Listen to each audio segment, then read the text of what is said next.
warahmatullahi wabarakatuh. Baik Ibu, perkenalkan saya Husnul Syihab, mahasiswa dari Fakultas Kesehatan Universitas Pelatihan. Perkenalkan, nama Ibu siapa? Kalau boleh tahu? Nama Ibu Syamsiah. Nah, baik Ibu Syamsiah.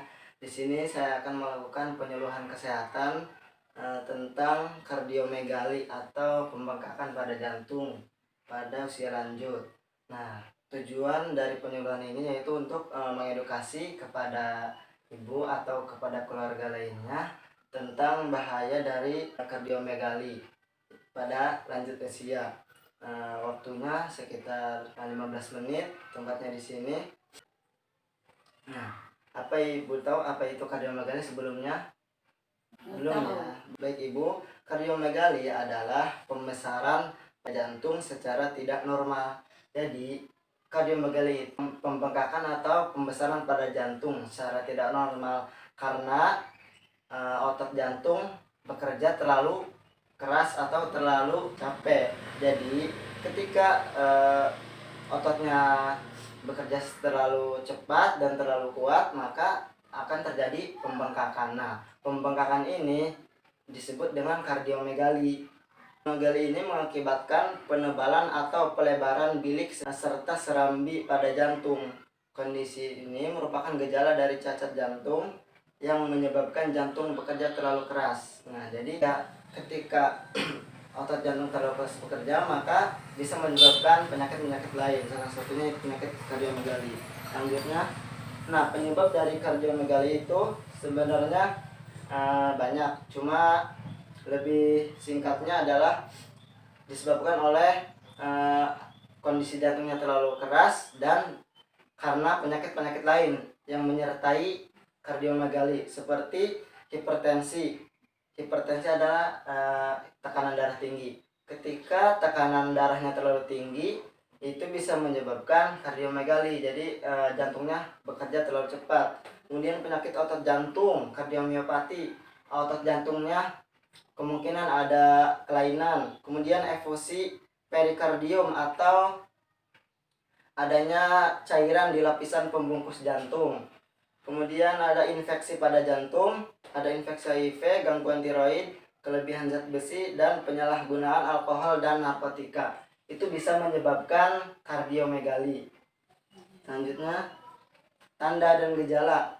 Tanda dan gejala dari kardiomegali itu secara khusus tidak ada, tetapi kemungkinan yang akan muncul adalah sesak nafas, pusing, mudah merasa lelah, irama jantung tidak teratur atau aritmia, kemudian pembengkakan pada kaki dan pergelangan kaki yang disebabkan oleh penumpukan cairan atau edem.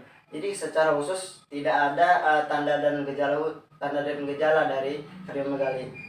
Tapi kemungkinan dari kardiomegali karena adanya penyakit lain, di setelah penyakit lain itu ada tadi sesak nafas, pusing.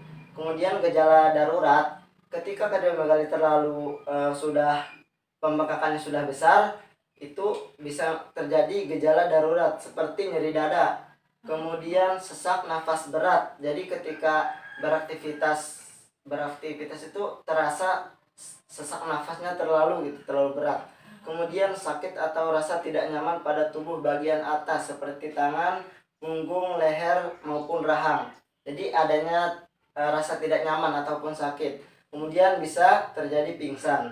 Ini dari tanda dan gejala dari kardiomegali. Selanjutnya, dampak resiko komplikasi dari kardiomegali ini tergantung pada bagian jantungnya. Tetapi untuk dampak komplikasinya yang paling berat itu ada gagal jantung, kemudian gumpalan darah, murmur jantung, henti jantung, dan kematian mendadak.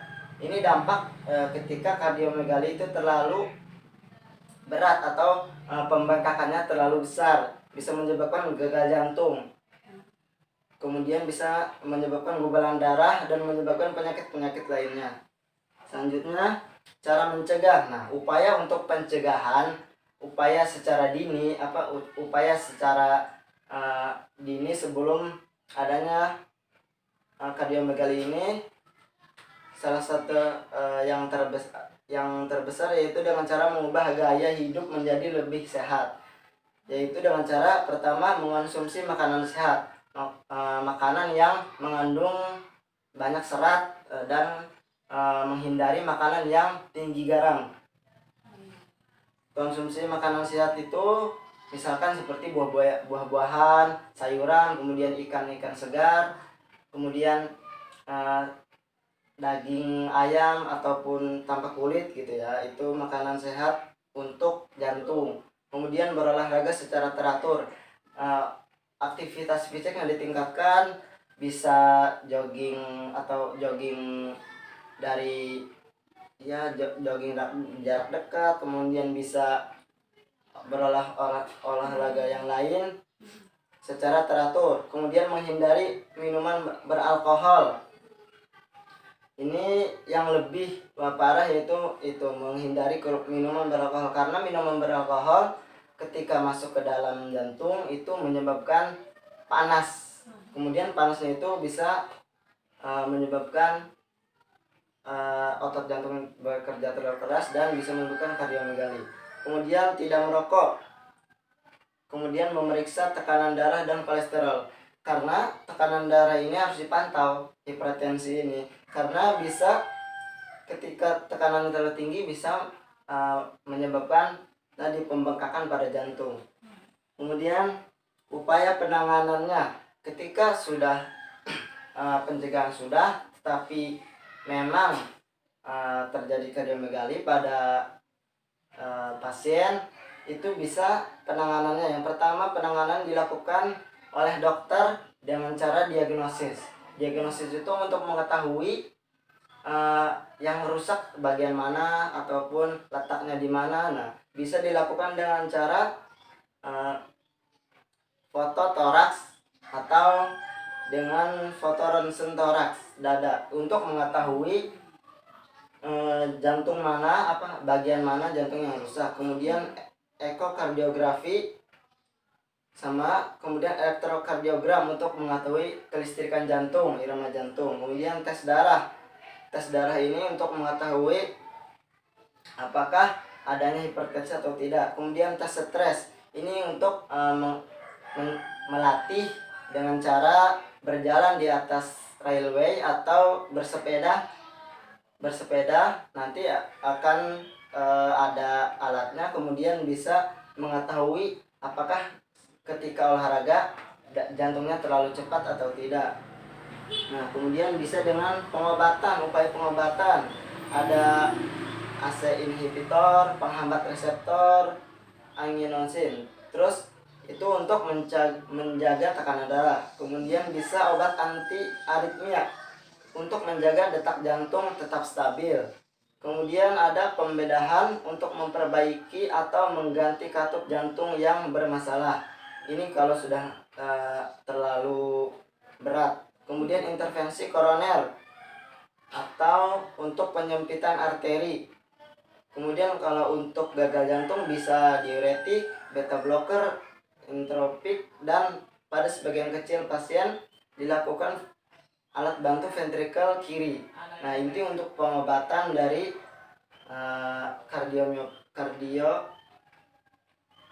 kardiomegali.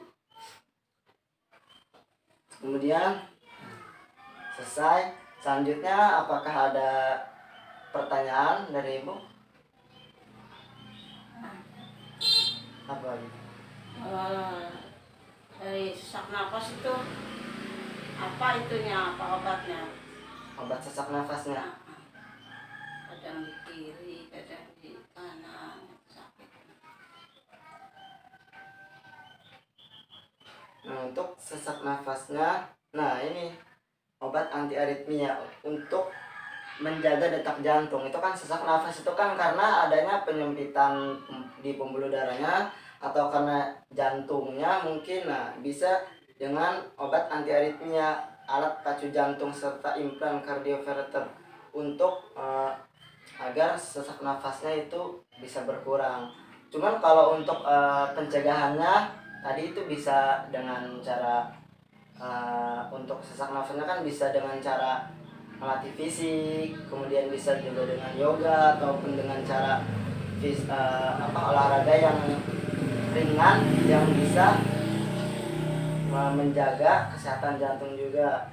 Nah, sesak nafas itu biasanya adanya plak ataupun adanya plak yang berada di pembuluh darah. Nah, itu bisa menyebabkan sesak nafas.